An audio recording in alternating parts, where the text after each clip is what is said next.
ಶ್ರೀ ಗುರುಭ್ಯೋ ನಮಃ. ರಂಗಣ್ಣನ್ಗೆ ಅಂಕಿತ ಕೊಡ್ತಾರೆ ಗೋಪಾಲದಾಸರು.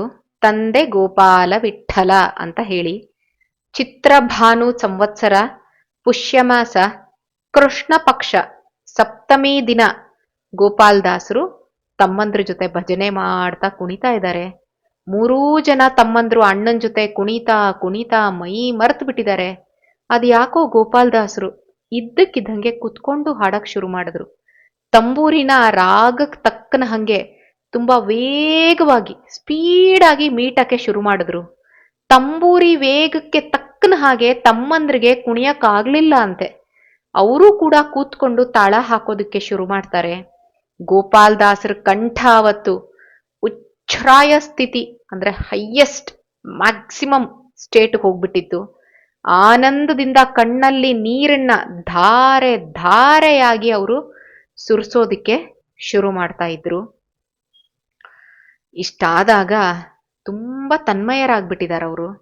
ಹಾಗೆ ಹಾಡ್ತಾ ಇರ್ಬೇಕಾದ್ರೆ ಕೈಯಲ್ಲಿ ಚಿಟ್ಕೆ ಅದ್ಯಾಕೋ ಜಾರಿ ಕೆಳಗಡೆ ಬಿದ್ದ್ಬಿಡ್ತಂತೆ. ಕೆಳಗಡೆ ಬಿದ್ದಿರೋ ಚಿಟ್ಕೆನ ತಕ್ಷಣ ಕೈಗೆ ತಗೊಂಡ್ರು. ಆಗ್ತಾನೇ ಬಂದಂತ ಜಗನ್ನಾಥ ದಾಸರು. ಜಗನ್ನಾಥ ದಾಸರು ಅಲ್ಲಿ ಹೇಗ್ ಬಂದ್ರು ಅನ್ಎಕ್ಸ್ಪೆಕ್ಟೆಡ್ ಆಗಿ, ಅದು ರಂಗಣ್ಣಂಗೆ ಆಶ್ಚರ್ಯ ಆಗೋಯ್ತಂತೆ. ಸೀನಣ್ಣ ದಾಸಣ್ಣ ಜಗನ್ನಾಥ ದಾಸರನ್ನ ನೋಡಿದ್ರು, ಆದ್ರೆ ಮಾತಾಡಿರ್ಲಿಲ್ಲ. ಕಣ್ಣಿಂದನೇ ಅವರೆಲ್ಲ ಮಾತಾಡ್ಕೊಂಡ್ರು.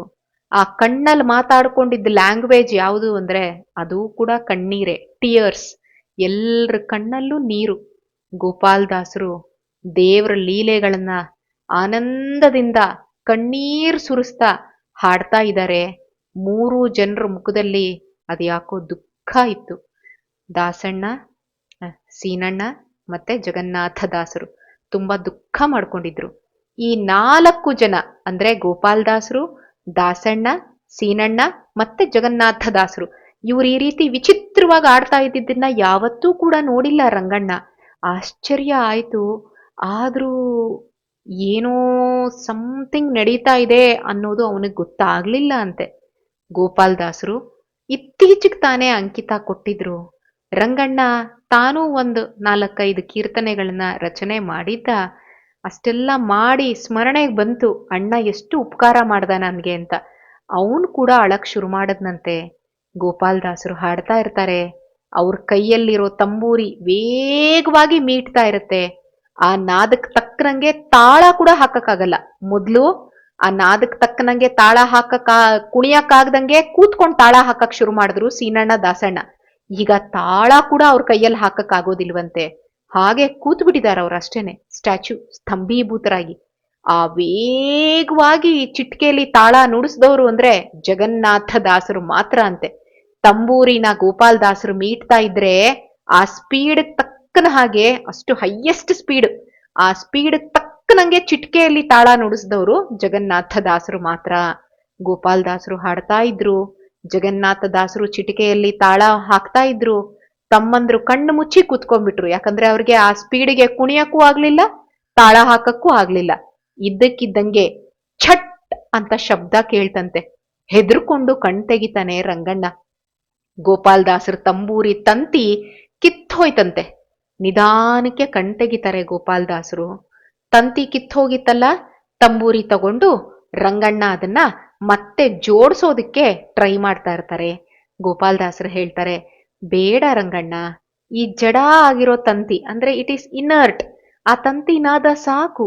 ಈಗ ಹೃದಯದ ತಂತಿನ ಮೀಟ್ಬೇಕು ಅಂತ ಭಗವಂತ ಹೇಳ್ತಾ ಇದ್ದಾನೆ. ಆ ಪರಮಾತ್ಮನ್ ಸ್ಮರಣೆಗೆ ಇನ್ನೀ ತಂಬೂರಿ ಅವಶ್ಯಕತೆ ಇಲ್ಲಪ್ಪ ಅಂತ ಹೇಳ್ತಾರೆ. ಗೋಪಾಲದಾಸರು ಈ ಮಾತ್ ಹೇಳಿದ ತಕ್ಷಣ ಜಗನ್ನಾಥ ದಾಸರು ಗುರುಗಳೇ ಅಂತ ಗಟ್ಟಿಯಾಗಿ ಕೂಗ್ತಾ ಅವ್ರ ಕಾಲ್ ಹತ್ರ ಉರುಳು ಬಿಡ್ತಾರಂತೆ. ಗೋಪಾಲದಾಸರು ಎರಡೂ ಭುಜಗಳನ್ನ ಹಿಡ್ಕೊಂಡು ಎತ್ತಿ ಶ್ರೀ ವೆಂಕಟೇಶ್ವರನ್ ಕಡೆಗೆ ತೋರಿಸ್ತಾ, ಅವನಿಚ್ಛೆ ಅಪ್ಪ, ಅದನ್ನ ಅರ್ಥ ಮಾಡ್ಕೊಂಡವರು ಅನಾವಶ್ಯಕವಾಗಿ ಅದನ್ನ ಹೊರಗಡೆ ಹಾಕಬಾರ್ದು. ಯಾವ್ಯಾವ ಕಾಲಕ್ಕೆ ಏನೇನಾಗಬೇಕೋ ಅದೆಲ್ಲ ಆಗ್ಲೇಬೇಕು. ಆಗೋ ಘಟನೆಗಳು, ಆ ಇನ್ಸಿಡೆಂಟ್ ಏನಿದೆ ಅದರಲ್ಲಿ ಭಗವಂತನ ಲೀಲೆಗಳನ್ನ ನೋಡಿ ಸಂತೋಷ ಪಡಬೇಕು ನಾವು.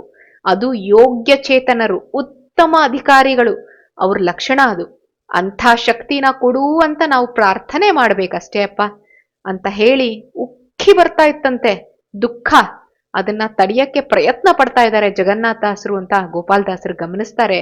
ತಕ್ಷಣ ಅವ್ರ ತಲೆ ನೇವರ್ಸ್ಬಿಟ್ಟು ವೆಂಕಟೇಶ್ವರನ್ ಕಡೆ ನೋಡ್ತಾ ಹೇಳ್ತಾರೆ, ರಂಗಣ್ಣನ ಹತ್ರ ಕರೀತಾರೆ, ನಾಳೆ ಅಷ್ಟಮಿ, ಸರ್ವಶ್ರೇಷ್ಠವಾಗಿರೋ ಶ್ರೀನಿವಾಸ, ಅವನು ಎಂಥ, ಅವನು ಸರ್ವೋತ್ತಮ, ಅವನು ಆ ಶ್ರೀನಿವಾಸ ಅದ್ಯಾಕೋ ವಿಶೇಷ ಪೂಜೆ ಬೇಕು ಅಂತ ಕೇಳ್ತಾ ಇದ್ದಾನೆ. ಈ ದಿನಾನೇ ಸುತ್ತಮುತ್ತ ಇರೋ ಗ್ರಾಮಕ್ಕೆಲ್ಲ ಹೋಗಿ ಬ್ರಾಹ್ಮಣ ಮುತ್ತೈದರಿಗೆಲ್ಲ ನಾಳೆ ತೀರ್ಥ ಪ್ರಸಾದಕ್ಕೆ ಕರ್ಕೊಂಬ ಅಂತ ಗೋಪಾಲದಾಸರು ಹೇಳ್ತಾರೆ. ಯಾಕೆ, ನಾಳೆ ಏನು ವಿಶೇಷ ಅಂತ ಕೇಳೋ ಮನ್ಸು ರಂಗಣ್ಣನ ಹತ್ರ ಬಂತು. ಆದ್ರೂ ಕೂಡ ಅಣ್ಣನ್ ಮುಖ ನೋಡಿ ಕೇಳ್ಬೇಕು ಅನ್ನೋದು ಮನ್ಸು ಧೈರ್ಯ ಆಗ್ಲಿಲ್ವಂತೆ. ಗುಡಿಯಿಂದ ಕೂಡ್ಲೆ ಮನೆಗೆ ಹೋಗಿ ಅಲ್ಲಿರೋ ಜನಗಳನ್ನೆಲ್ಲ ಕರೆದು ಯಾರ್ಯಾರು ಯಾವ್ಯಾವ ಗ್ರಾಮಕ್ಕೆ ಹೋಗ್ಬೇಕು, ಅಲ್ಲಿ ಹೋಗಿ ಜನರನ್ನ ಯಾರ್ಯಾರೆಲ್ಲ ಇನ್ವೈಟ್ ಮಾಡಿ ಬರಬೇಕು ಅಂತ ಹೇಳ್ತಾನೆ. ರಂಗಣ್ಣ ಕೂಡ ಕೆಲವೊಂದು ಹಳ್ಳಿಗಳಿಗೆ ಹೋಗಿ ಎಲ್ಲಾ ಜನಗಳನ್ನ ಇನ್ವೈಟ್ ಮಾಡೋದಿಕ್ಕೆ ಅಂತ ಇಮಿಡಿಯೇಟ್ ಆಗಿ ಅವರು ಜರ್ನಿಯನ್ನ ಶುರು ಮಾಡ್ತಾರೆ. ಏನ್ ಆ ದಿನ ಉತ್ತನೂರಲ್ಲಿ ವಿಶೇಷ? ವೆಂಕಟೇಶ್ವರನ್ ವಿಶೇಷ ಪೂಜೆ ಇದೆ ಅಂತ ಏನೋ ಅವ್ರು ಕೇಳ್ಕೊಂಡು ಬಂದಿರ್ತಾರೆ. ಬಟ್ ವಾಟ್ ಈಸ್ ಆಕ್ಚುಲಿ, ಯಾಕಂದ್ರೆ ನಿತ್ಯ ಕಲ್ಯಾಣ ಮೂರ್ತಿ ವೆಂಕಟೇಶ್ವರ. ತಿರುಪತಿಯಲ್ಲಿ ನಾವು ನೋಡೋ ಹೋಗಿದ್ರೆ ನಿತ್ಯ ಅವನಿಗೆ ಕಲ್ಯಾಣೋತ್ಸವ ಆಗ್ತಾ ಇರುತ್ತೆ. ಆ ರೀತಿ ವೈಭೋಗ, ಒಂದಲ್ಲ ಒಂದು ಸೇವೆ ಅವನಿಗೆ ನಡೀತಾ ಇರೋದು. ಡೋಲೋತ್ಸವ ಆಗಿರ್ಬೋದು, ದೀಪೋತ್ಸವ, ಸಹಸ್ರ ದೀಪೋತ್ಸವ ಆಗಿರ್ಬೋದು, ಏನೆಲ್ಲ ಎಲ್ಲಾ ಸೇವೆಗಳು, ನಿತ್ಯ ಕಲ್ಯಾಣ ಮೂರ್ತಿ ಅವನು. ಯಾವಾಗ್ಲೂ ವಿಶೇಷನೇ ಅವನಿಗೆ. ಹಾಗಾದ್ರೆ ಇವತ್ತು ಇನ್ನೂ ವಿಶೇಷ ಇರ್ಬೇಕಾ? ಏನದು ಮತ್ತೂ ವಿಶೇಷವಾಗಿರೋದು, ಇನ್ನೂ ಸ್ಪೆಷಲ್ ಆಗಿರೋದು ಏನು? ಪೂಜೆ ನೈವೇದ್ಯ ಎಲ್ಲ ಮುಗಿದ ಮೇಲೆ ಗೋಪಾಲದಾಸರು ಮಂಗಳಾರತಿ ಮಾಡಕ್ಕೆ ನಿಂತ್ಕೋತಾರೆ. ಜಗನ್ನಾಥ ದಾಸರು ಮತ್ತೆ 3 ಜನ ತಮ್ಮಂದ್ರು, ಸೀನಣ್ಣ, ದಾಸಣ್ಣ, ರಂಗಣ್ಣ ಒಂದೊಂದಾಗಿ ಮಂಗಳಾರತಿ ಹಚ್ಕೊಡ್ತಾ ಇದ್ದಂಗೆನೆ ಮಂಗಳಾರತಿ ಬೆಳಗಿದ್ದು ಗೋಪಾಲದಾಸರು. ಗೋಪಾಲದಾಸರು ಮುಖದಲ್ಲಿ ತುಂಬಾ ವಿಲಕ್ಷಣವಾಗಿರುವಂತ ಕಾಂತಿ, ಅಂದ್ರೆ ಇದುವರೆಗೂ ಅಂತದನ್ನ ನೋಡಿರಲ್ಲ ಆತರ. ಅದನ್ನ ಚಿಮ್ಮಿಸ್ತಾ ಇರೋದನ್ನ ಜನ ನೋಡ್ತಾರೆ. ನೋಡಿರೋ ಜನಕ್ಕೆ ಅಲ್ಲಿ ಯಾರ್ಯಾರೆಲ್ಲ ಬಂದಿದ್ರಲ್ಲ ಅವ್ರಿಗೆಲ್ಲ ದಕ್ಷಿಣೆಯಾಗಿ ಹಿಡಿ ಮುಷ್ಟಿ ಪೂರ್ತಿ ಚಿನ್ನ ಕೊಡ್ತಾರಂತೆ ಗೋಪಾಲದಾಸರು. ಎಲ್ರೂ ಉಡಿಗಳು, ಆ ಸೆರಗೆಲ್ಲ ತುಂಬ ಹೋಯ್ತಂತೆ ಹಣ್ಣಿಂದ, ಪಂಚೆ ಸೆರಗು ಎಲ್ಲ. ಮುತ್ತೈದರಿಗೆಲ್ಲ ಹೂ ಹಣ್ಣು ಜೊತೆ ದಕ್ಷಿಣೆ ಕೂಡ ಕೊಡ್ತಾರಂತೆ. ಜನಕ್ಕೆ ಸಾಲಾಗಿ ಎಲೆ ಹಾಕ್ತಾರೆ ಕುತ್ಕೊಂಡು ಊಟ ಮಾಡ್ಲಿ ಅಂತ. ಗೋಪಾಲದಾಸರೇ ಪ್ರತಿ ಎಲೆ ಮುಂದೆ ರಂಗೋಲಿ ಹಾಕ್ತಾ ಹೋಗ್ತಾರಂತೆ. ಆಕ್ಚುಲಿ ಎಲೆ ಮುಂದೆ ರಂಗೋಲಿ ಹಾಕಿ ಊಟ ಕೂರ್ಬೇಕು, ಮಂಡಲ ಹಾಕಿ ಅನ್ನೋ ಕ್ರಮ ಇದೆ. ಇಲ್ಲದಿದ್ರೆ ದಾನವರು ಬರ್ತಾರಂತೆ ಅದನ್ನ ತಗೊಳೋದಿಕ್ಕೆ. ಹಾಗಾಗಿ ರಂಗೋಲಿ ಅಥವಾ ಮಂಡಲ ಅನ್ನುವಂಥದ್ದನ್ನ ಹಾಕೋ ಪದ್ಧತಿ. ರಂಗೋಲಿ ಹಾಕಬೇಕಾದ್ರೆ ಎಷ್ಟು ಸ್ಪೀಡಾಗಿ ಗೋಪಾಲದಾಸರು ಹಾಕ್ತಾ ಇದ್ರು. ಆ ಸ್ಪೀಡಲ್ಲೂ ಕೂಡ ಎಂತ ಎಕ್ಸ್ಪರ್ಟೈಸ್ ಆಗಿದ್ರು ಅವರು. ಆ ಬೆರಳುಗಳು ಹಾಕೊಂಡು ಹೋಗ್ತಾ ಇದ್ರೆ ಅಷ್ಟು ಸ್ಪೀಡಾಗಿ ರಂಗೋಲಿ ಹಾಕ್ತಾ ಇದಾರಂತೆ. ಜನಕ್ಕೆ ಆಶ್ಚರ್ಯ ಅಂತೆ. ರಂಗೋಲಿ ನೋಡ್ದವ್ರಿಗೆ ಅದು ಬರೀ ಗೆರೆ ತರ ಕಾಣ್ಲಿಲ್ವಂತೆ. ಲಕ್ಷ್ಮೀನಾರಾಯಣನೇ ಮುಂದೆ ಕೂತ್ಕೊಂಡು ಊಟ ಸ್ವೀಕಾರ ಮಾಡ್ತಾ ಇದ್ದಾನೇನೋ ಅನ್ನೋ ಹಾಗೆ ಕಾಣಿಸ್ತಾ ಇತ್ತಂತೆ. ಭೋಜನ ತುಂಬಾ ಖುಷಿ ಆಯ್ತು, ಯಾಕಂದ್ರೆ ರಂಗೋಲಿ ಎಲ್ಲ ಅಷ್ಟು ಚೆನ್ನಾಗಿ ಹಾಕಿದ್ರು. ತುಂಬಾ ಮೊದ್ಲೇ ಊಟ ಷಡ್ರಸ ಭೋಜನ ಕೊಟ್ಟಿದ್ದಾರೆ, ಎಲ್ಲ ಭಾರೀ ಭೂರಿ ಭೋಜನ. ಅದರಲ್ಲಿ ರಂಗೋಲಿ ಮತ್ತೊಂದು ಇನ್ನೊಂದು, ಜನರಿಗೆ ಸಂತೋಷನಂತೆ. ಊಟ ಮಾಡ್ತಿರೋರ್ಗೆ ಏನೋ ಒಂಥರ ತೃಪ್ತಿ. ಯಾವತ್ತು ಊಟ ಮಾಡಿದ್ರೆ ಅಷ್ಟು ತೃಪ್ತಿ ಸಿಕ್ಕಿರ್ಲಿಲ್ವಂತೆ. ಎಕ್ಸ್ಪ್ಲೈನ್ ಮಾಡಕ್ ಆಗದೆ ಇರೋಷ್ಟ್ರ ಮಟ್ಟಿಗೆ ಆನಂದ ಆಯ್ತಂತೆ ಅವತ್ತು. ಊಟಕ್ಕೆ ಕೂತಿರೋ ಜನಕ್ಕೆ ಕೈ ಮುಗಿತಾರಂತೆ ಗೋಪಾಲದಾಸರು. ದಾಸಣ್ಣ, ಸೀನಣ್ಣ, ಜಗನ್ನಾಥದಾಸರು ಕೂಡ ಪಕ್ಕದಲ್ಲಿ ಕೈ ಮುಗಿತಾ ನಿಂತಿದ್ದಾಗ ರಂಗಣ್ಣ ಕೂಡ ಬರ್ತಾನಂತೆ. ಕೈ ಮುಗಿದು ನೋಡ್ತಾನೆ, ಏನ್ ಕಾಣಿಸ್ತು ಅವನಿಗೆ? ಅಲ್ಲಿ ಕೂತಿದ್ದು 100-200 ಜನ ಕೂತಿರ್ಬೋದು, ಆದ್ರೆ ರಂಗಣ್ಣಂಗೆ ಕಾಣಿಸಿದ್ದು ಕೋಟಿ ಕೋಟಿ ದೇವತೆಗಳು ಕಾಣಿಸ್ತಾರಂತೆ. ಊಟಕ್ಕೆ ಕೂತಿರೋ ಪ್ರತಿ ಒಬ್ರು ಶರೀರದಲ್ಲೂ ಕೂಡ ಭಗವಂತ ಇದಾನೆ. ದೇವಾನು ಇದ್ಕೊಂಡು ಊಟ ಸ್ವೀಕಾರ ಮಾಡ್ತಾ ಇದ್ದಾರೆ. ಆ ಪ್ರಜ್ಞೆ ಅನ್ನೋದು ನಮ್ಮಲ್ಲಿ ಜಾಗೃತ ಆಗಿರ್ಬೇಕು. ನಮ್ಗೆ ಕೈ ಎತ್ತೋದಕ್ಕೆ ಕೂಡ ನಮ್ಗೆ ಸ್ವತಂತ್ರ ಇಲ್ಲ. ನಮ್ ಸೈಜ್ ಎಷ್ಟೋ ಸರಿ ನಾನು ಹೇಳ್ದಾಗೆ 1/10,000 ಆಫ್ ಒಂದು tip of the hair of the horse body, ಅಷ್ಟು ಸೈಜ್ ಇದೆ ಅಂದಾಗ ನಾವು ಹೇಗ್ ಕೈ ಎತ್ತಿತೀವಿ, ಹೇಗ್ ಬಾಯಿಗೆ ಇಟ್ಕೋತೀವಿ, ಅದನ್ನೆಲ್ಲ ಮಾಡಿಸೋದು ನಮ್ಮ ಒಳಗಡೆ ಇರೋ ತತ್ವಾಭಿಮಾನಿ ದೇವತೆಗಳು, ಇಂದ್ರಿಯಾಭಿಮಾನಿ ದೇವತೆಗಳು. ಅವ್ರೊಳಗಡೆ ಮಾಡಿಸೋದು ಭಗವಂತ. ಅಂತ ಪರಮಾತ್ಮನಿಗೆ ಭೋಜ್ಯ ಪ್ರಸಾದ ಸೇರ್ತಾ ಇದೆ ಅಂತ ಅನ್ಕೋತಾ ಇದ್ದಾರೆ. ಊಟಕ್ಕೆ ಕೂತ್ಕೊಂಡಿರೋರು ಖುಷಿಯಾಗಿ ಊಟ ಮಾಡ್ತಾ ಇದ್ದಾರೆ. ದೇವಾನು ದೇವತೆಗಳು ಖುಷಿಯಾಗಿ ಆಶೀರ್ವಾದ ಮಾಡ್ತಾ ಇದ್ದಾರೆ ಅಂತ ರಂಗಣ್ಣಂಗ್ ಕಾಣಿಸ್ತಂತೆ. ಕೈ ಮುಗ್ದವನು ಕೈ ಬಿಡ್ಲಿಲ್ಲ, ಕೈ ಮುಕ್ಕೊಂಡೇ ನಿಂತು ಬಿಟ್ಟ ರಂಗಣ್ಣ. ಭಕ್ಷ್ಯನ ಬಡಿಸ್ಬೇಕಾದ್ರೆ ಪ್ರತಿ ಎಲೆ ಮುಂದೆ ಗೋಪಾಲದಾಸರು ಹೋಗಿ ಕೈ ಮುಗಿತಾ ಎಲ್ರನ್ನೂ ಉಪಚಾರ ಮಾಡ್ತಾರಂತೆ. ಸಾವಕಾಶವಾಗಿ ಊಟ ಆಗ್ಲಿ, ನಿಧಾನಕ್ಕೆ ಊಟ ಮಾಡಿ, ಆರಾಮಾಗಿ ಊಟ ಮಾಡಿ ಅಂತ ಉಪಚಾರ ಮಾಡಿದ್ರಂತೆ. ಸಮಾರಾಧನೆ ಆದ್ಮೇಲೆ ಎಲ್ರಿಗೂನು ತಾಂಬೂಲ ಕೊಟ್ರಂತೆ. ಅಲ್ಲಲ್ಲೇ ತಾಂಬೂಲ ತಿಂದ್ಕೊಂಡು ಕೂತಿದ್ರಂತೆ. ಸೀನಣ್ಣ ದಾಸಣ್ಣ ದರ್ಬೆ ತಂದು ಒಂದ್ ಕಡೆ ಹಾಸ್ತಾರೆ. ದರ್ಬೆ ಹಾಸಿರೋ ಜಾಗದಲ್ಲಿ ಗೋಗಿ ಗೋಪಾಲ್ ದಾಸರು ಕೂತ್ಕೋತಾರಂತೆ. ಗುರುಗಳು ಸೂಚನೆ ಕೊಡ್ತಾರೆ. ಜಗನ್ನಾಥ ದಾಸರು ಹಾಡಕ್ ಶುರು ಮಾಡ್ತಾರೆ. ರಂಗಣ್ಣ ಪಕ್ಕದಲ್ಲಿ ಕೂತಿದ್ನಂತೆ. ಇದ್ದಕ್ಕಿದ್ದಂಗೆ ಜಗನ್ನಾಥ ದಾಸರು ಹೇಳ್ತಾರೆ, ಕ್ಲೂ ಕೊಡ್ತಾರೆ, ಎದ್ದೋಳಿ ಅಂತ ಕೈ ತೋರಿಸ್ತಾರೆ. ಎಲ್ರೂ ಎದ್ ನಿಂತ್ಕೋತಾರಂತೆ. ಆದ್ರೆ ಒಬ್ರು ಮಾತ್ರ ಏಳ್ಲಿಲ್ಲ. ಅದು ಗೋಪಾಲದಾಸರು. ನೆರೆದಿರೋ ಜನಕ್ಕೆ ಇದೇನೋ ಹೊಸ ಸರ್ಪ್ರೈಸ್ ಆಗಿ ಕಾಣಿಸುತ್ತಂತೆ. ಅವರೆಲ್ಲ ಆಶ್ಚರ್ಯದಿಂದ ನೋಡ್ತಾ ಇರ್ತಾರೆ. ಎಲ್ಲಾ ಕಡೆ ಪಿನ್ ಡ್ರಾಪ್ ಸೈಲೆನ್ಸ್. ಎಲ್ರಿಗೂ ಏನೋ ಒಂಥರ ಸಸ್ಪೆನ್ಸ್, ಏನೋ ಒಂಥರ ಆಶ್ಚರ್ಯ. ಗೊತ್ತಿರೋ ಜ್ಞಾನಿಗಳಿಗೆ ಮಾತ್ರ ಗೊತ್ತು ಮುಂದೆ ಏನಾಗತ್ತೆ ಅಂತ. ಅದು ಜಗನ್ನಾಥದಾಸರು, ಸೀನಣ್ಣ ಮತ್ತೆ ದಾಸಣ್ಣ, ಈ 3 ಜನಕ್ ಬಿಟ್ಟು ಇನ್ಯಾರಿಗೂ ಗೊತ್ತಿಲ್ಲ ಮುಂದೆ ಏನಾಗತ್ತೆ ಅಂತ. ಅದಕ್ಕೋಸ್ಕರ ಆ 3 ಜನ ಭಕ್ತಿಯಿಂದ ಕೈ ಮುಕ್ಕೊಂಡ್ ನಿಂತಿದ್ರಂತೆ. ಇದ್ದಕ್ಕಿದ್ದಂಗೆ ಢಬ್ ಅಂತ ಶಬ್ದ ಕೇಳಿಸ್ತಂತೆ. ಗೋಪಾಲ್ ದಾಸರು ಲಯ ಚಿಂತನೆ ಮಾಡಿರ್ತಾರೆ. ಅಂದ್ರೆ ಅದಕ್ಕೆ ಪ್ರೋಸೆಸ್ ಇದೆ.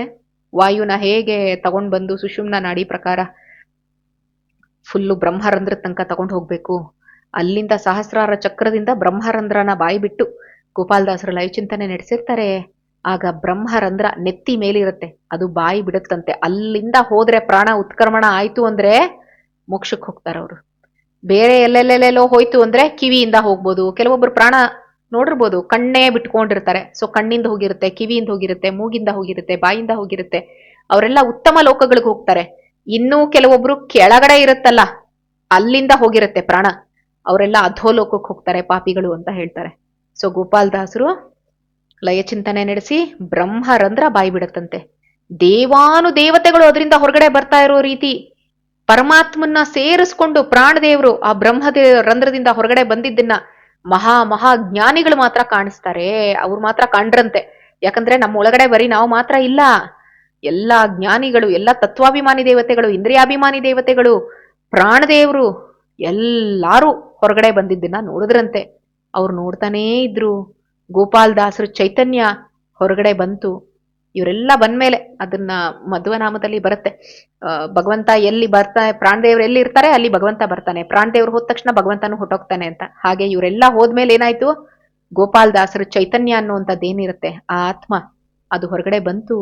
ಅಗ್ಲ ಅಗ್ಲ ಅಗ್ಲ ಆಗಿ ಹರಡ್ತಾ ಇರೋದನ್ನ ನೋಡಿದ್ರಂತೆ ಆ ಜ್ಞಾನಿಗಳು. ಯಾಕಂದ್ರೆ ಆಕಾಶ ತತ್ವಕ್ಕೆ ಅಭಿಮಾನಿ ಗಣಪತಿ ಅವರೇ ಗೋಪಾಲದಾಸರು. ಆಕಾಶ ತತ್ವಕ್ಕೆ ನಿಯಾಮಕನಾದಂತಹ ಅಭಿಮಾನಿಯಾದಂತಹ ವಿನಾಯಕ ಅವನ ಅಂತರ್ಗತನಾಗಿ ಯಾರಿದ್ದಾನೆ, ವಿಶ್ವಂಭರ ಮೂರ್ತಿ. ಆ ಭಗವಂತನ್ಗೆ 19 ತಲೆ, ಮಧ್ಯದ ತಲೆ ಆನೆ ತರ. ಅದಕ್ಕೋಸ್ಕರ ಧ್ಯಾನ ಮಾಡಿ ಗಣಪತಿಗೆ ಆನೆ ತಲೆ ಬಂತು ಅಂತ ಹೇಳ್ತಾರೆ.